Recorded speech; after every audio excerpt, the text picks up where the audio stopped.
बिस्मिल्लाहिर्रहमानिर्रहीम। अस्सलाम वालेकुम नाज़रीन, आप देख रहे हैं 92.8 विद सादिया अफसाल। नाज़रीन, आज सेनेट ने स्टेट बैंक तरमीमी बिल मंजूर कर लिया। सेनेट में अपोजिशन की अक्सरियत होने के बावजूद अपोजिशन इस बिल को मंजूर होने से नहीं बचा सकी। हालांकि ये दावे किए जाते रहे अपोजिशन की तरफ से कि हुकूमत के पास नंबर पूरे नहीं हैं। इनफैक्ट हुकूमत के कुछ अपने लोग भी हैं जो इस वक्त हमारे साथ हैं, क्योंकि वो नहीं चाहते कि पाकिस्तान की खुद मुख्तारी पर इस तरीके से समझौता हो। ये ऑब्वियसली जैसे पहले भी हम अक्सर प्रोग्राम में बता चुके हैं कि IMF की तरफ से जो नई किस्त है उसके लिए ये शराइत में से एक है। पिछले दिनों बिलावल भुट्टो जरदारी की तरफ से इस पर एक बड़ा एतराज़ आया था। वो ये आया था कि आप कैसे अपना ये वाली शर्त पूरी कर सकते हैं कि जहां IMF आपको कहता है कि जितने भी आपका डिफेंस का बजट है वो एक ही अकाउंट में होगा और फिर उसकी स्क्रूटनी जो है वो कोई भी आलमी ताकत कर सकती है। सो आप अपनी खुद मुख्तारी पर कॉम्प्रोमाइज़ कर रहे हैं। लेकिन बहरहाल 43 इस बिल के हक़ में हुकूमत के लोग थे और 42 ने मुखालफत की।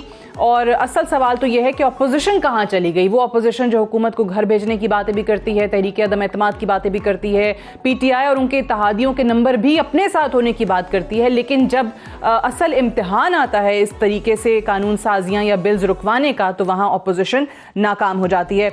दूसरी बड़ी अहम चीज़ हम हमेशा कहते हैं कि पाकिस्तान में लॉ के हवाले से या यूँ कहिए कि जो अदालती हमारा निज़ाम है उस पे काम नहीं होता है। जो लोगों को सस्ता और फौरी इंसाफ फराहम करने का मामला है उसको माजी की हुकूमतें भी फोकस नहीं करती रहीं और यही पाकिस्तान तहरीक इंसाफ शुरू से कहती आई। लेकिन अब कुछ ऐसी तरमीम आई हैं ज़ाब्ता फौजदारी में जिस पर स्पेशली वकला बिरादरी की तरफ से बहुत सारे एतराज़ात उठाए जा रहे हैं। इसके पहले तो ज़रा शिकों का जिक्र कर लेते हैं। कुछ अहम नुकात इसमें क्या है तरमीम के, वो ये कि मुल्ज़िमान के मुआयने के लिए मेडिकल बोर्ड में माहिर नफ्सियात शामिल होंगे। SHO के लिए ग्रेजुएशन की डिग्री लाजमी करार दी गई है। जहाँ मुकदमात का बोझ ज़्यादा हो वहाँ SHO ASP रैंक का होगा। मफरूर मुल्ज़िमान के शनाख्ती कार्ड्स और बैंक अकाउंट्स ब्लॉक कर दिए जाएंगे।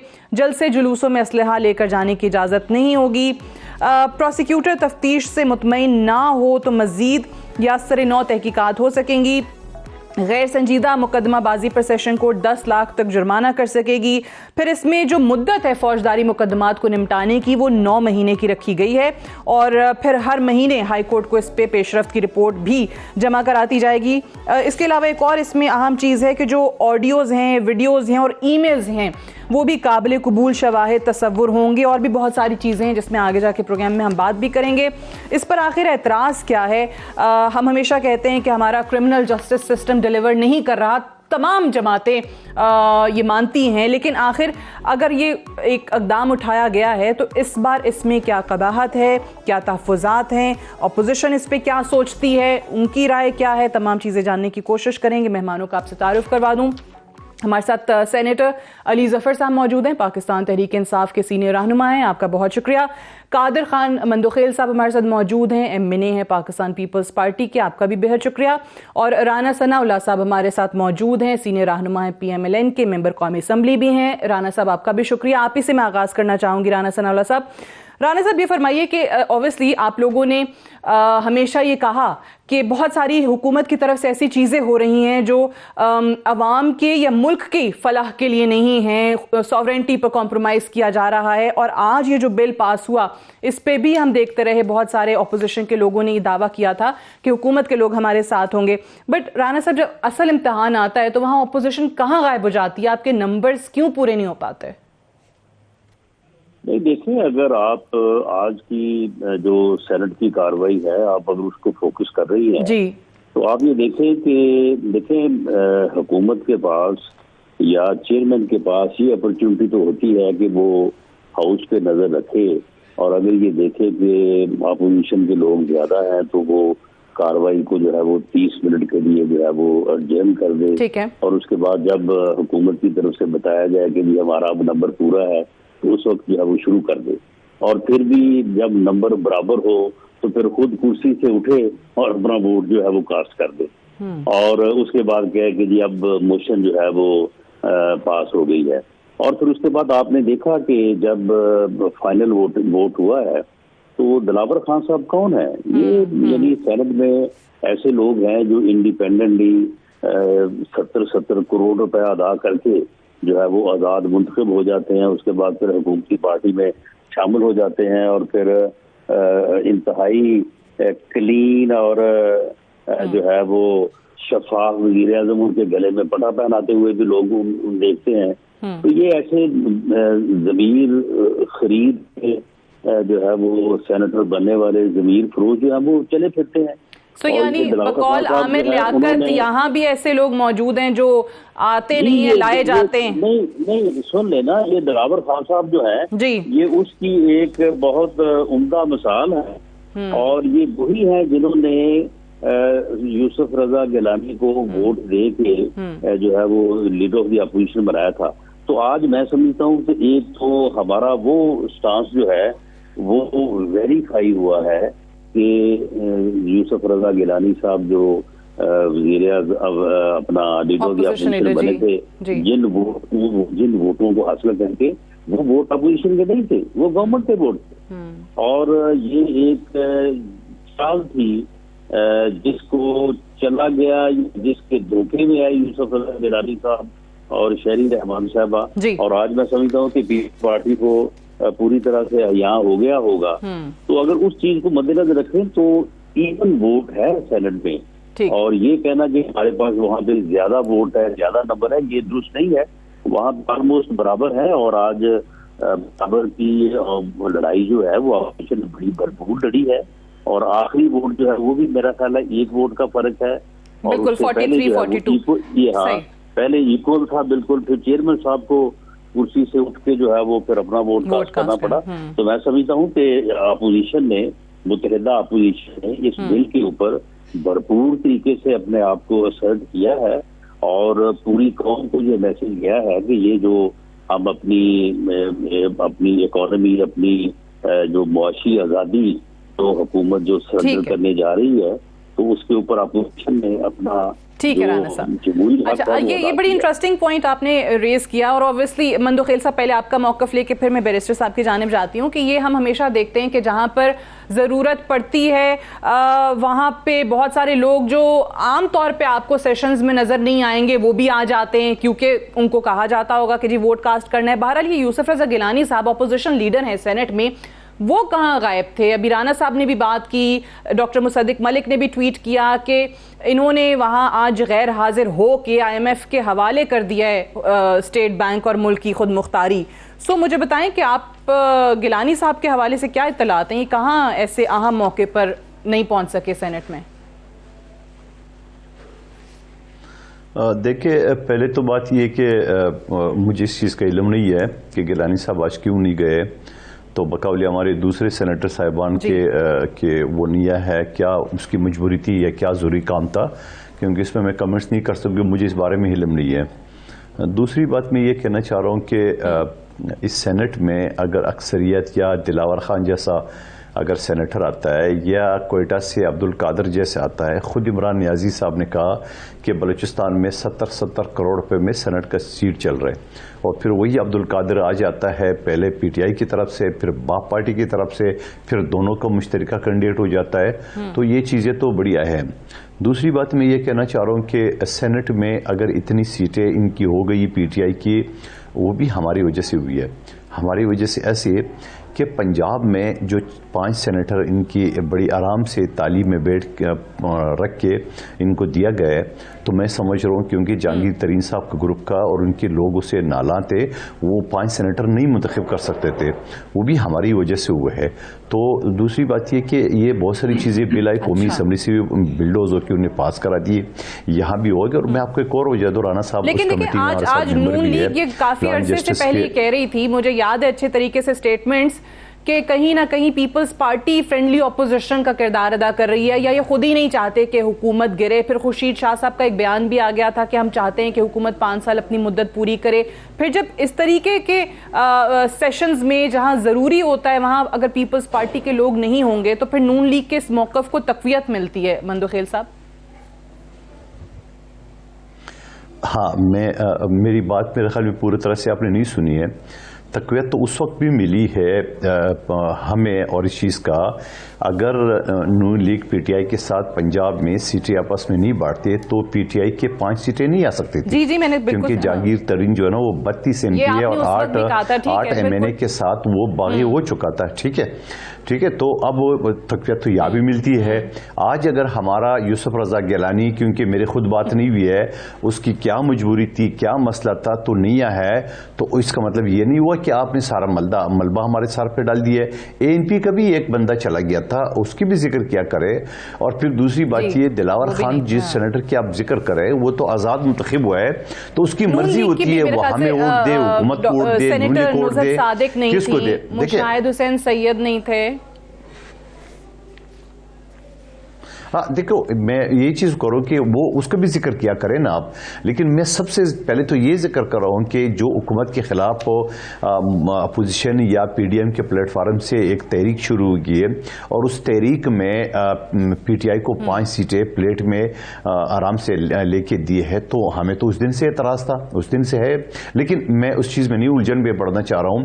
कौमी असम्बली के जहाँ लॉ एंड ऑर्डर कमेटी में राना सोनाला साहब भी मेंबर है, कल का इजलास और परसों का इजलास हो, जिस तरह तमाशा बना के उस इजलास का खुद चेयरमैन स्टैंडिंग कमेटी ने बनाया, यानी वजीर कानून नहीं है, तो उसकी वजह से जो आपको याद होगा।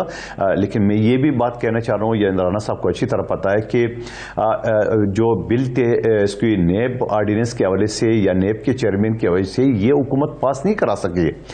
यकीनन हमारा एक एहतियात है, यकीनन हमने एक स्ट्रेटजी, परसों भी शहबाज शरीफ साहब के चैम्बर में हम तमाम अपोजिशन के मेंबरान जो इकट्ठे हो गए और हमने एक लाइमल के जरिए उसको नाकाम बनाया और हुकूमत को और वजीर को और खुद चेयरमैन को भागना पड़ा। ये राना साहब इस चीज के गवाह है लास्ट मीटिंग में, और कल परसों भी यही हुआ कि जब वजीर नहीं आया तो उनको पता था हमारी मेंबरान नहीं है। कहीं न कहीं कोई चीज हो सकती है, लेकिन एकदम ये कहना कि यूसुफ रजा गिलानी नहीं है तो हमने हुकूमत का साथ दिए, हम मिले हुए, ये मुनासिब नहीं है। चलें ठीक है। अब आप दोनों के जो जमातों का मौकफ माजी में भी रहा ना, उससे मुझे लगता है कि बैरिस्टर अली जफर साहब की जमात का मौकफ जो है ना वो यहाँ पे सही हो रहा है। नून लीग को ऑब्वियसली बहुत सारी चीज़ों पे पीपल्स पार्टी फ्रेंडली ऑपोजिशन का किरदार अदा करती दिखाई देती है बैरिस्टर साहब, और पीपल्स पार्टी को जिस तरह उन्होंने मिसाल पंजाब के हवाले से दे भी दी कि वहाँ पर नून लीग के हवाले से वो ये बात करते हैं। बट मुझे सेनेटर साहब एक बात बताइए, ठीक है अददी बर्तरी है, चलें एक से ही, लेकिन आप लोग आज ही बिल पास कराने में मंजूर हो गए। बट अगर हम देखें कि कौन से अहम इश्यूज हैं जिनको वाकई डिस्कस किया जाता है, बहस होती है, अपोजिशन की तरफ से सुना जाता है, मुशावरत होती है, कमेटीज़ में मामला जाते हैं, तो उस पर शायद आपको जवाब जो है वो नफ़ी में मिले। लेकिन जब इस किस्म के हुकूमत ने बिल्स मंजूर कराने होते हैं तो एक दिन में न जाने कितने कितने बिल्स हमने देखा है, दर्जनों बिल्स जो है वो पास हो जाते हैं बगैर किसी डिबेट के, बगैर किसी मुशावरत के।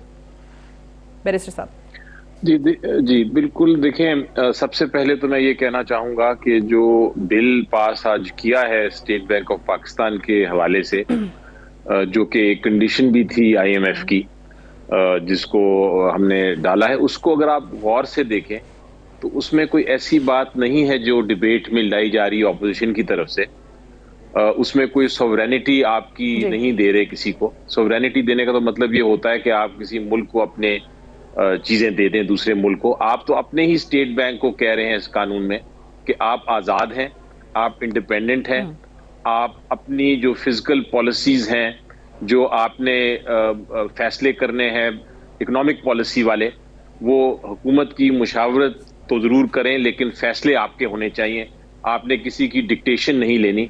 और ये जो इस तरह का स्टेट बैंक ऑफ पाकिस्तान जिस तरह का अब बनेगा इस कानून के बाद, आज़ाद, इंडिपेंडेंट, खुद मुख्तार, अपनी फैसले खुद करने वाला। अच्छा, ये लगे हाथ तो ये भी बता दीजिए, जो बिलावल साहब का एतराज है वो ये क्यों कह रहे हैं कि इसके बाद से your defence accounts can be scrutinised by anybody?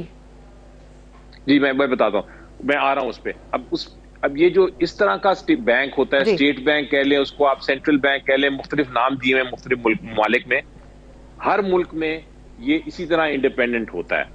आप यूनाइटेड स्टेट्स ऑफ अमेरिका में देखें, वहां का जो सेंट्रल बैंक है वो हुकूमत या कांग्रेस या सेनेट की बात नहीं सुनता, वो फिजिकल पॉलिसी में अपनी पॉलिसी देता है। जो यूके का सेंट्रल बैंक है वो भी अपनी पॉलिसीज बनाता है।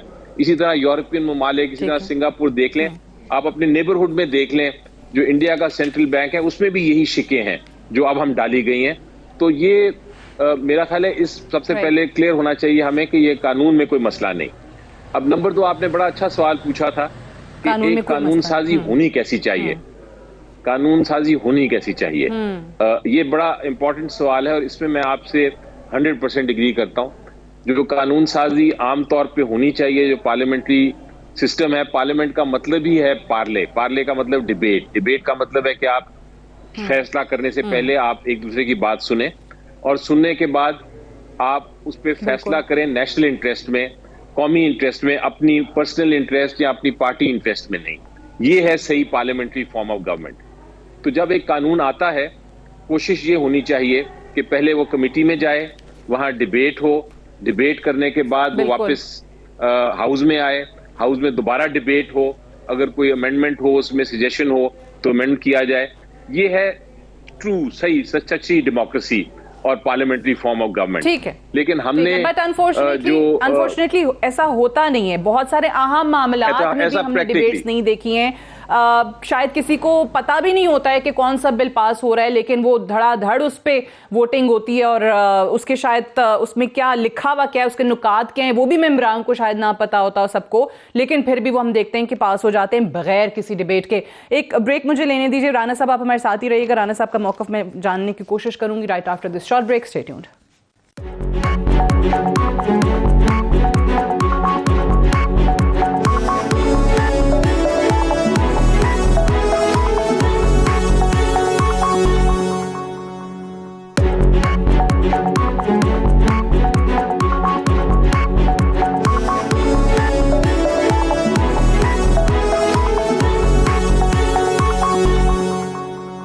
वेलकम बैक प्रोग्राम में एक बार फिर से खुशामदीद। पार्लियामान की हम बात कर रहे थे और राना साहब ये ऑब्वियसली हमने देखा है, आपको भी एतराज़ रहा और मैंने भी अभी बैरिस्टर साहब से ये जानने की कोशिश की कि बहुत सारे बिल्स हैं जिसके हवाले से कोई तफसीलात सामने नहीं आती हैं, लेकिन वो दर्जनों बिल्स एक ही दिन में पास भी हो जाते हैं। कमेटियां हैं, वहाँ डिबेट्स नहीं हो रही हैं। पार्लियामान में खुद वज़ीर आज़म साहब जो हैं वो नहीं आते हैं। जिस दिन बिल पास होना हो, कोई कानून साजी हो, उस दिन वहाँ पे हमें वज़ीर आज़म साहब भी नज़र आते हैं। तो मुझे ये बताएं कि ये पार्लियामेंटेरियंस का खुद का कितना बड़ा हाथ है इस पार्लियामान की वक़्त को कम करने में, और फिर यही वजह है कि पार्लियामान को बेवक़्त करके हम फिर सदारती निज़ाम लाने की बहस सुनते हैं। नहीं, देखिए, इसमें जो है वो पार्लियामानी निज़ाम का तो कोई कसूर नहीं है। ये हमारे अपने रवैये हैं और इन रवैयों में जो है वो मैं समझता हूँ कि बैरिस्टर साहब बैठे हैं, ये बड़े ऑनरेबल जो है वो प्रोफेशन से भी और खुद भी जो है वो बड़े बासलाहियत इंसान है। तो मामला ये है कि आज देखें कि आज अपोजिशन की तरफ से 7 तरामीम थी, तो हाउस ओपन ही नहीं हुआ। यानी हालांकि जो पार्लियामानी निज़ाम है वो तो कहता है कि हर तरमीम या अमेंडमेंट जो है वो पेश होगी, उसके बाद वो अपोज होगी, फिर उसके ऊपर बहस होगी, फिर उसके बाद वोट आउट होगी। तो जब हुकूमत जो है उसकी अक्सरियत जो है वो ना होने के बराबर हो, जैसा कि आज की सूरत हाल से आपके सामने है जी। और हुकूमत जो है वो अपोजिशन को और वोट देने के लिए तैयार ना हो, अपोजिशन के साथ मुज़ाकरात करके उनकी कोई बात मानने के लिए तैयार ना हो, तो फिर इस तरह से जो है वो दाव लगाया जाता है। तो आपने इस मरतबा जब ये मनी बिल पास हुआ है तो उसमें भी आपने देखा कि सारी बल्कि पूरी कौम ने रात 12 बजे तक देखा कि किस तरह से स्पीकर साहब जो है वो पढ़ रहे थे। वो ये था कि 12 बजे से पहले हो जाएं ताकि अगर वो तारीख तब्दील हो जाती तो फिर एजेंडा भी उसी दिन आता। कि जो हक में है वो हाँ कहे, जो खिलाफ है वो ना कहे। ना वो हाँ कह रहा था कि ना कह रहा था, वो कह रहे थे जी पास हो गया। तो इस तरह से उन्होंने जो है वो मेरा ख्याल है दर्जनों बिल जो है वो पास करवाए। तो ये मैं समझता हूँ कि ऐसे लोगों के लिए जो कि लॉ नोइंग है, जो जिस तरह से मैंने बैरिस्टर साहब का हवाला दिया, हम सब के लिए ये बड़ी तकलीफ की बात है। अभी हम इससे को खुश नहीं है और हम चाहते हैं कि इसमें जो है वो इस्लाह होनी चाहिए, लेकिन इस्लाह जो है वो गवर्नमेंट की तरफ से आगाज होता है। अपोजिशन का तो काम है शोर मचाना, अपोजिशन का काम है खिलाफ करना, अपोजिशन का काम है जिद करना।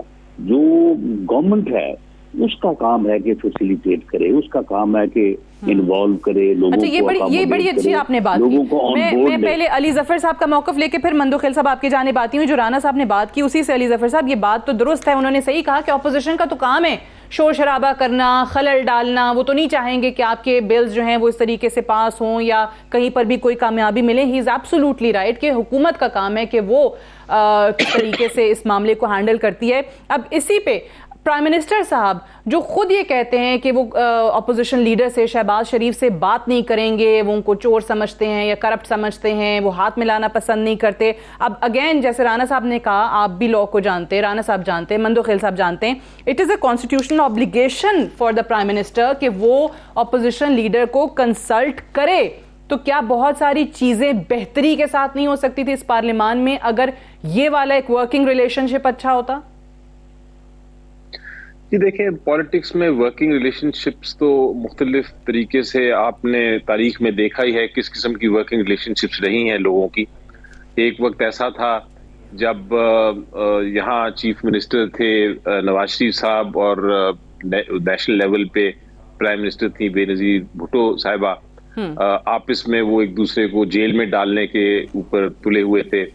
वो इधर लाहौर नहीं आ सकती थी, यहाँ लाहौर रिसीव नहीं होता था। तो ये पॉलिटिक्स में तारीख में हमने देखा है कि कई बार आप एक दूसरे को लटकाने की बात करते हैं, कई बार आप बहुत गलत अल्फाज एक दूसरे के लिए इस्तेमाल करते हैं, कई बार आप एक ही जगह बैठ के बातें करना शुरू कर देते हैं और एक ही इत्तेहाद में शामिल भी हो जाते हैं, फिर आप डिवाइड हो जाते हैं। तो ये पॉलिटिक्स है। लेकिन पार्लियामेंट का जो एटमॉस्फेयर है वो मेरी नजर में मुख्तलिफ होना चाहिए।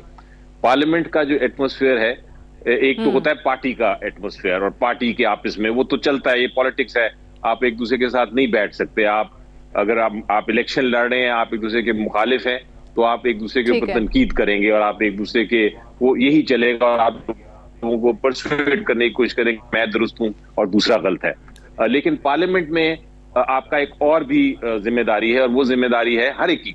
ये मैं खाली ऑपोजिशन की बात नहीं कर रहा या गवर्नमेंट की बात नहीं कर रहा या न्यूट्रल लोगों की जो इंडिपेंडेंट आए हैं उनकी बात नहीं कर रहा। हमारी सबकी एक बहुत अहम रिस्पॉन्सिबिलिटी अपनी कौम के लिए कि हम इश्यूज पे डिबेट करें और डिबेट करके ऐसा कानून बनाएं जो कि पूरी कौम के लिए, क्योंकि कानून ने मुस्तकबिल में अप्लाई होना है, कानून ने आगे जाके हर एक को अप्लाई करना है, उसमें बड़े अहम मामला पर्सनल लोगों के तय होने हैं। तो आप इसको एक तरह से आप उस पर डिबेट करके करें। आप जब ऑपोजिशन कहती है एक कानून के बारे में पढ़े बगैर ही कि जी इसमें तो सॉवरेनिटी खत्म हो रही है, हम इसको अपोज करेंगे, या इलेक्शन का कानून आता है, रिफॉर्म आता है, वो बात करने के बजाय कहते हैं हम इसको अपोज करेंगे, तो फिर गवर्नमेंट भी ये स्टांस लेती है कि ठीक है अगर आप अपोज करेंगे तो फिर नंबर गेम है, आप नंबर गेम में आ जाएं, देख लेते हैं कौन उसमें जीतता है या हारता है। ठीक है। आपके ऑपोजिशन में बहुत सारे मामलात ऐसे हैं जहां पर बगैर पढ़े जो है वो एक स्टांस अपना लेते हैं और मैं ये चाहूंगा अगर वो मुल्क मफाद में भी हो तो वो राना साहब ने भी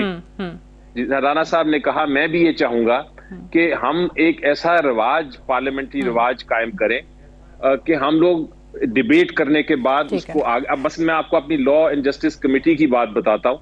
यहाँ जो कवानीन आ रहे हैं हमारे पास, उसमें पूरी तरह डिबेट होती है, पूरी तरह उस पर डिस्कशन होती है, उस पर अमेंडमेंट्स हम सजेस्ट करते हैं, चाहे हम हुकूमत में हों या हुकूमत के बाहर हों, और ताकि वो एक कानून इम्प्रूव हो, बेहतर हो, और उसके बाद वो पास हो रहा है। आज भी इनफैक्ट 2 कवानीन पास हुए हैं, 2 कवानीन ऐसे पास हुए हैं जो समझौते से हुए हैं, उसको कमेटी में डिबेट किया गया, कमेटी ने अप्रूव किया और सेनेट में वो आ गए।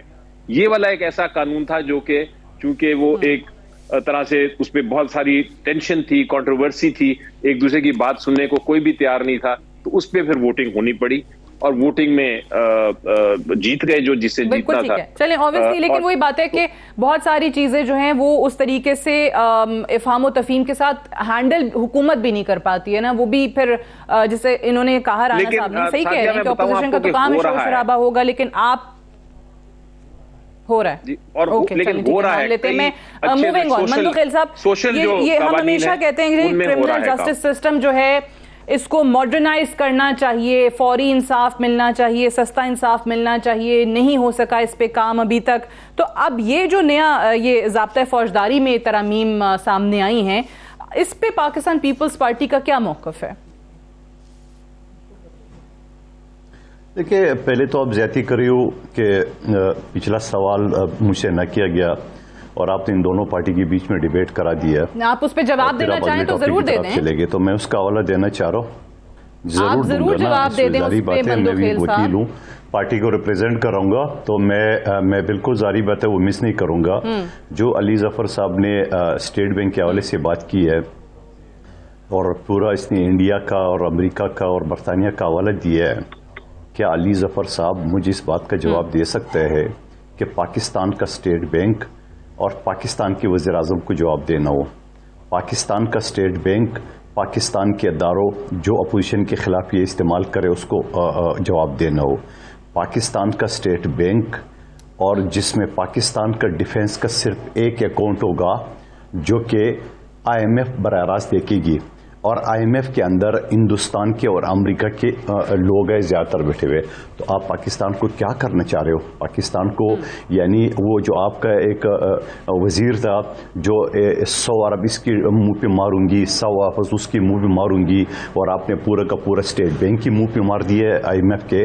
तो सबसे पहले तो इस चीज़ का ये कर दे, जो कि मैं कहता हूँ बड़ी बदकिस्मती है, बड़ी बदकिस्मती हो जो ऐसे बिल पास हो गए। और चूंकि राना साहब ने दोहरा नहीं है, शायद खान अब्बासी साहब ने असम्बली के फ्लोर पे ये बात दोहराई है कि हम आएंगे अक्सरियत में तो हम इस बिल को रिवर्स करेंगे। ये जो स्टेट बैंक के हवाले से जो उन्होंने फैसला किया, नंबर एक बात। दूसरी बात जो आपका सवाल था क्रिमिनल एविडेंस के हवाले से, जो आपके स्टार्टिंग में भी आपने बात की थी, जो बातें मेरे मोहतरम है सेनेटर साहब हमारे बार के सदर भी रह चुके हैं, और तो मैं ये कहना चाह रहा हूँ कि ये तो कानून ये जो चीज़ है इसकी आड़ में आप क्या करना चाह रहे हो वो आप खुल के बता दें। इसकी आड़ में आप अपोजिशन को स्पीडी ट्रायल जो आप कह रहे हैं, मैं तो पहले इसके अंक जस्टिस आसिफ सईद कोसा साहब ने, सेनेटर साहब मेरी बात को एग्री करेंगे, ये ऑलरेडी पाकिस्तान में उसने हर डिस्ट्रिक्ट में एक एक मॉडल कोर्ट की परमिशन दी थी, और वो चल रहा है, इस वक्त भी चल रहा है, एक हफ्ते के अंदर।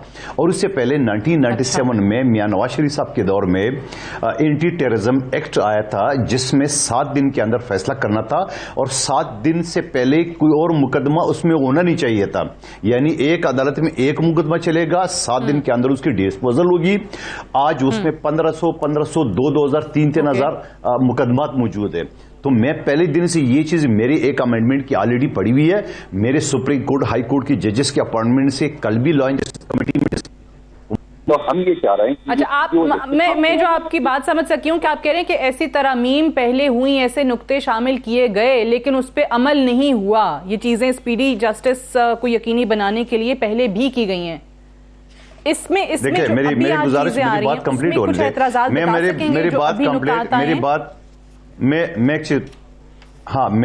अभी तो मैंने पूरा पढ़ा नहीं है, जब ये आएगा उसके बाद ही देखेंगे। लेकिन जो आपने इंट्रो में बताया जो वीडियो जो ना वो मिला है, ये कोर्ट में पेश करेंगे। तो अली जफर साहब को पता है ये पहली कानूनी क्यादत आजकल 167 के तहत कोई भी मॉडर्न डिवाइस जो है ना वो एडमिसिबल है, before any court of law ये मौजूद है। दूसरी बात आपने की थी उसमें री इन्वेस्टिगेशन अगर केस की तफ्तीश हो, ये मौजूद है।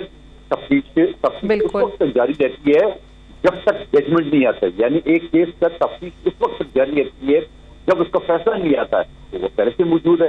उसके अलावा मजीद आपने जो 9 मंथ की आपने शर्त रखी है, तो मैंने आपको हवाला दिया है कि उसकी ट्रायल के हवाले से या एंटी टेररिज्म कोड के हवाले से या मॉडल कोड वाली, वो तो पहले से मौजूद है। लेकिन गर्ज क्या है, मतलब क्या है, पहले से मौजूद है। ठीक है, अच्छा चले मैं अली जफर साहब से पूछूंगी, आपने जो पहले ही सवाल उठाया था कि इससे करना क्या चाहते हैं, लेकिन पहले राना सनाउल्लाह साहब, राना साहब आपके क्या इस पे तहफ़्फ़ुज़ात हैं? मैं कुछ लॉयर्स को देख रही थी, ऑब्वियसली उसमें बार ने भी, सुप्रीम कोर्ट बार एसोसिएशन ने कहा कि हम लोगों से मुशावरत ही नहीं की गई है। फिर हुकूमत का ये मौक़िफ़ आया कि हमने तो सबको लिख दिया था और सबको कहा था कि जो भी तजावीज़ चाहते हैं वो इसमें दें, तो हम तो चाहते थे कि ये सबके मिल बैठ के मॉडर्नाइज़ किया जाए इस क्रिमिनल जस्टिस सिस्टम को। आपके रिजर्वेशंस इस पे क्या हैं?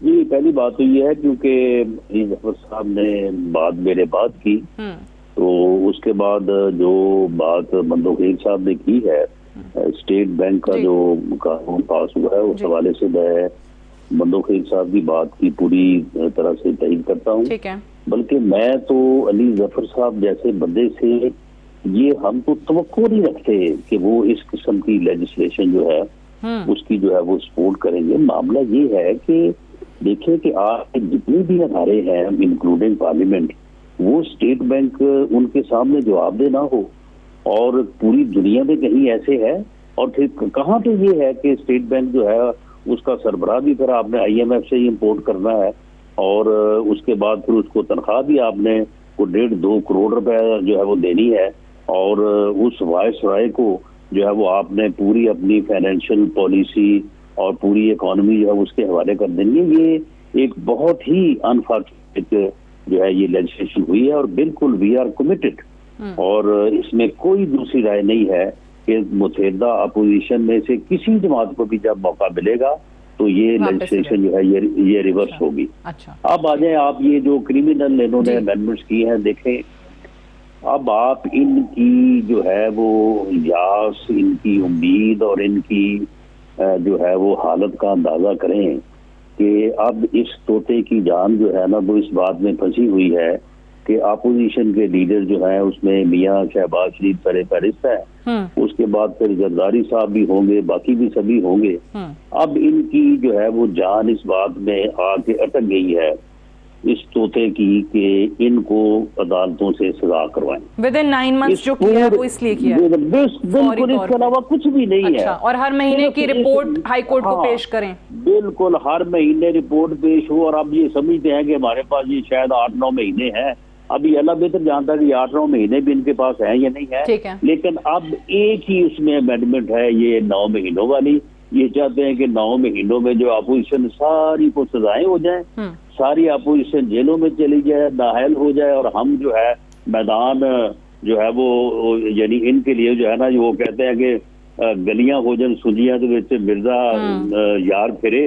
तो अब ये चाहते हैं कि हर चीज जो है वो खत्म हो जाए, उसके बाद हम जो है फिर अगला इलेक्शन जो है ना वो जीत जाए, या हम बरसेदार ऐसी सूरत हाल में मैं नहीं समझता कि इनकी ये उम्मीद बाहर आएगी। इसके अलावा इस लॉ में जो क्रिमिनल इन्होंने अमेंडमेंट्स की है, इतना इन्होंने यानी एक मजाक किया है इन्होंने पूरी लीगल कम्युनिटी से, उसमें कोई चीज है ही नहीं। ये सारी चीजें जो ये इन्होंने यहाँ पे बयान हुई है कि जी ये होगा वो होगा, ये सारी चीजें तो ऑलरेडी इम्प्लीमेंटेड है, ऑलरेडी ये चीजें मौजूद हैं। ठीक है, चलिए बिल्कुल सही। चलिए मैं सेनेटर अली जफर साहब से जवाब लूंगी। राना साहब ये कहते हैं कि सिर्फ और सिर्फ अपोजिशन लीडर्स के केसेस और उनको जल्दी सजाएं दिलवाने के लिए इसमें ये ट्रायल 9 महीने में मुकम्मल करने की बात की गई है, और कोई ऐसी मजीद शिक नहीं है जो ऑलरेडी मौजूद ना हो। सेनेटर साहब का जवाब जानेंगे right after this short break. Stay tuned.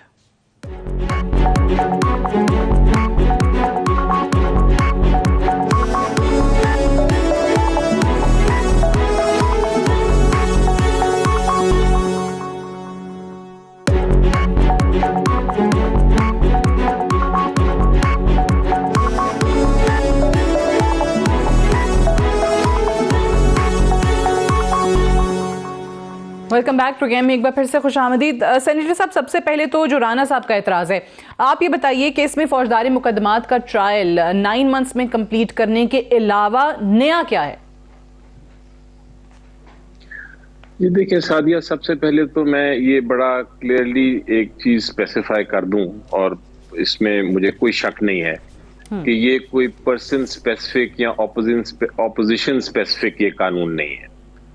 आपने देखा हमारी जो जुडिशियल सिस्टम है, हमारी जो जुडिशरी है, इसका जो रिपोर्ट्स आ रही हैं, हम दुनिया में तकरीबन सबसे नीचे आते हैं अच्छी सिस्टम के जब वो मेयार तय किया जाता है।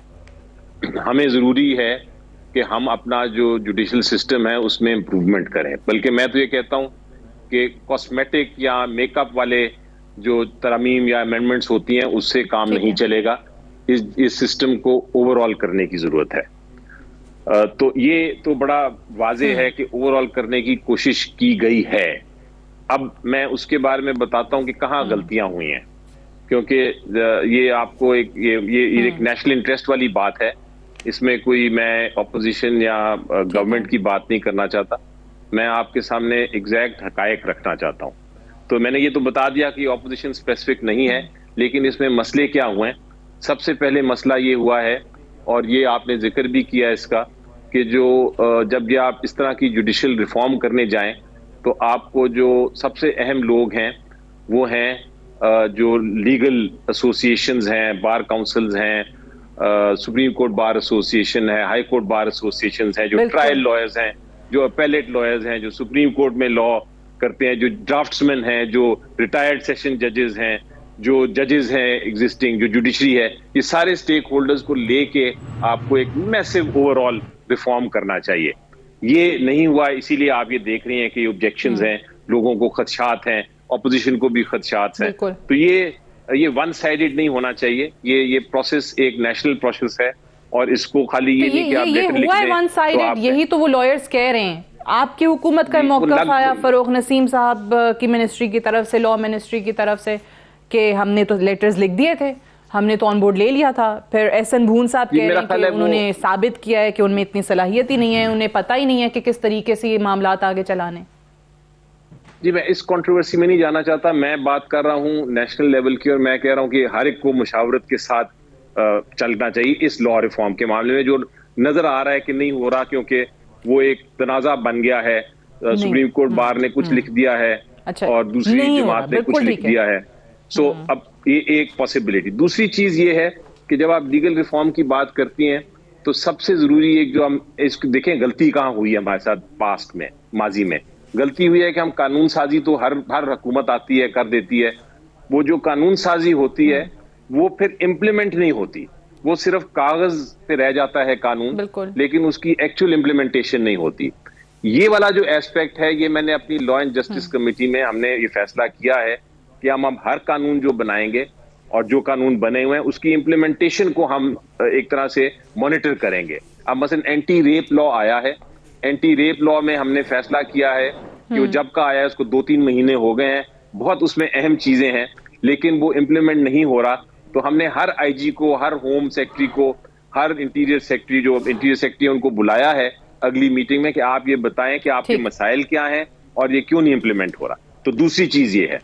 तीसरी चीज ये है लॉ रिफॉर्म में, और वो दुनिया जहान में आप देखें जो हम नहीं फॉलो कर रहे और हमें करना चाहिए मेरी नजर में, वो ये है कि आप एक पैरेलल जुडिशियल सिस्टम बनाते हैं। हर मुल्क ने बनाया है, आप अमेरिका को देख लें, यूरोप को देख लें, एशिया की कंट्रीज को देख लें, और वो पैरेलल जुडिशियल सिस्टम है आर्बिट्रेशन का सिस्टम। यानी कि आप अदालत के ऊपर जो बोझ है बहुत सारे केसों का, उसको साइड पे करके एक सालसी सिस्टम, एक आर्बिट्रेशन सिस्टम सेटअप करते हैं ताकि आपका लोड कम हो। जब लोड कम होगा तो 9 महीने में क्या 6 महीने में भी फैसले होना शुरू हो जाएंगे। तो ये एक बड़ा जरूरी चीज है। बिल्कुल सही है। चौथी चीज जो जरूरी है कि आपने जो मैं देख रहा हूं, माना है कि जिस तरीके से मुशावरत होनी चाहिए थी वो इस केस में नहीं हुई, तभी तो ये जो लीगल बॉडीज हैं उनकी तरफ से ये एतराजात भी उठाए जा रहे हैं। कंट्रोवर्सी नहीं होनी चाहिए किसी भी, अगर अच्छा स्टेप लिया जा रहा है। मैं बट सादिया इसमें मुकम्मल कर लें, चीज आप गौर करें कि जी एक और बड़ी अहम चीज है, और वो ये है कि जब आप आगे चलते हैं, जब इम्प्लीमेंटेशन की बात करते हैं और स्टेक होल्डर्स को लेके आते हैं, तो उसके साथ आपको जब रिफॉर्म की हम बात करेंगे तो इसमें पार्लियामेंट को भी इन्वॉल्व होना पड़ेगा। और अभी चूंकि ये बिल्स, अभी ये तो एक तरह सजेशंस हैं जो आई हैं हुकूमत की तरफ से, तो इसमें जब पार्लियामेंट इन्वॉल्व होगा तो मुझे यकीन है कि इम्प्रूवमेंट आएगी। जहां तक जो शिके हैं, चूंकि मैं तो इस मुशावरत में नहीं था, मुझे तो इन्वॉल्व नहीं किया गया, तो मुझे नहीं पता कि एग्जैक्टली क्या बीच में इस रिफॉर्म में क्या चीजें हैं, लेकिन इतना जरूर है कि कुछ चीजें हैं जो ऑलरेडी एग्जिस्ट कर रही हैं। मसलन जो कुछ जिक्र किया गया कि चलें, आपको भी अगर शामिल कर लिया जाता तो आई एम श्योर कि आउटपुट जो है वो ज्यादा बेहतर निकलता। मुझे इजाजत दीजिएगा, आप कह रहे हैं बहुत सारी चीजें होंगी इसमें जो पहले हैं, लेकिन हाँ जी, लेकिन बहुत बेहतर चीजें भी हैं जो जरूर इसमें होंगी। मैंने इसका एनालिसिस नहीं किया तो मैं आपको डिटेल नहीं बता सकता इस वक्त, लेकिन इंशाल्लाह बिल्कुल सही, आप शामिल नहीं थे मुशावरत में, सो आपको इसका उतना अंदाजा नहीं है। मैं मंदोखेल साहब, इस पे आप कुछ कहना चाह रहे हैं इसी सब्जेक्ट पे? Before I ask another question, फिर आपका गिला आ जाएगा कि इस पे मेरी राय नहीं ली। आप पहले फरमा दें, फिर मैं आपसे एक और सवाल करना चाहूंगी। देखिए, मैं सेनेटर साहब के दुख में बराबर के शरीक हूँ, क्योंकि इनसे भी मशावरत नहीं किए गए। इतना सीनियर और हमारे सुप्रीम कोर्ट बार के सदर रह चुके हैं, तो सुप्रीम कोर्ट बार एसोसिएशन का तो गिला तो फिर अपनी जगह पे ठीक है। दूसरी बात ये कि ये एक ख्वाहिश उम्मीद रख रहे हैं सेनेटर साहब कि इसमें अच्छी चीज़ें होंगी। तो सेनेटर साहब, अच्छी चीज़ें एक ही है, वो ये है कि अपोजिशन को किस तरह रगड़ा देना है। ये बात मैं नहीं कर रहा हूँ, आपका अपना इंफॉर्मेशन सेक्रेटरी जवाद क्या नाम है पूरा अहमद जवाद, उसने एक शो में मेरे साथ कहा कि जब हमारी तर्जुमानों की मीटिंग होती है, अहमद जवाद ने कहा कि तर्जुमानों की जो मीटिंग होती है तो हमें एक टास्क दिया जाता था कि अपोजिशन के परखचे कैसे उड़ाना है। तो इस बिल के जरिए मुझे तो सिर्फ अपोजिशन के परखचे ही नजर आ रहे हैं, बाकी कानून शानून कुछ नहीं है। इसका एक मिसाल देना चाह रहा हूं, मैं ज़बानी बातें नहीं करता हूं, लॉजिकली करता हूं। कौमी असम्बली में एक कॉलिंग अटेंशन है, मुस्लिम लीग नून की किसी मेंबर ने पेश किया था कि पाकिस्तान में कितने मॉडल कोर्ट है। फरवरी 2020 से लेके आज तक, यानी पिछले सेशन तक उसमें कोई जवाब नहीं आया।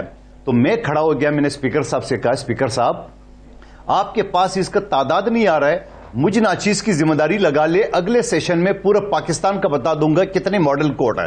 वो मैंने ये सोचा, मैंने 12 सेशन को फोन करना है, एक एक कोर्ट होता है हर डिस्ट्रिक्ट में, वो बता देगा। इतनी सी बात भी हुकूमत नहीं ले सकी, तो आगे इम्प्लीमेंट की बड़ी अच्छी बात की सेनेटर साहब ने। इस मुल्क में सबसे बड़े एक से एक कानून मौजूद है। मैंने आपको नवाज शरीफ साहब के दौर का कानून बताया था, एंटी टेररिज्म एक्ट का, अगर उस पर अमल दरामद होता तो आज ये सजाएं भी हो जाती, आज जेलें भी खाली होती, आज क्राइम भी कम होता, क्योंकि लोगों को स्पीडी ट्रायल के जरिए 1 हफ्ते के अंदर सजा होती, अदालतें भी बन जाती। और मैं इस चीज के लिए मेरे कौमी असम्बली में सेनेटर साहब बिल मौजूद है कि हाई कोर्ट की जजेस की जो अपॉइंटमेंट है वो मेरिट पे हो, और फिर जजेस की तादाद सुप्रीम कोर्ट हाई कोर्ट की बढ़ाई जाए। ये मेरे कल भी हमारी स्टैंडिंग कमेटी में डिस्कस हुआ, मेरे बिल मौजूद है। तो सवाल ये कि आप सीनियर लॉयर है, आप इन चीजों पर जोर दिया करें और ये अपोजिशन की परखचे उड़ाने की बजाय कानून साजी, क्योंकि मैं भी आपकी तरह एक वकील हूं, मेरे सबसे ज्यादा जोर ये है कि आगने वाले नस्लों के लिए पाकिस्तान की जुडिशरी दुनिया में 128 नंबर पे है। इन्हीं वजूहात की वजह से 128 नंबर पे कि रिपोर्ट ही नहीं पता, जज यानी अदालतों की तादाद का ही नहीं पता, तो आगे अमल दरामद क्या होगा। जेलें भरे हुए, यानी जेलों की तादाद, जेलों के कैदियों की, अदालतें नहीं है। क्यों नहीं अदालतें? मैं मिसाल दे रहा हूं, सुप्रीम कोर्ट का सेनेटर साहब, सुप्रीम कोर्ट के इस वक्त 17 जजेस है, 25 क्यों नहीं है? सिंध हाई कोर्ट की 40 है, 100 क्यों नहीं है? वो भाई तनख्वाह तो हुकूमत ने देना है, बजट तो हुकूमत ने देना है, तो ज्यादा से ज्यादा जजेस अपॉइंट हो मेरिट के जरिए, ताकि लोगों को सहूलत मिले।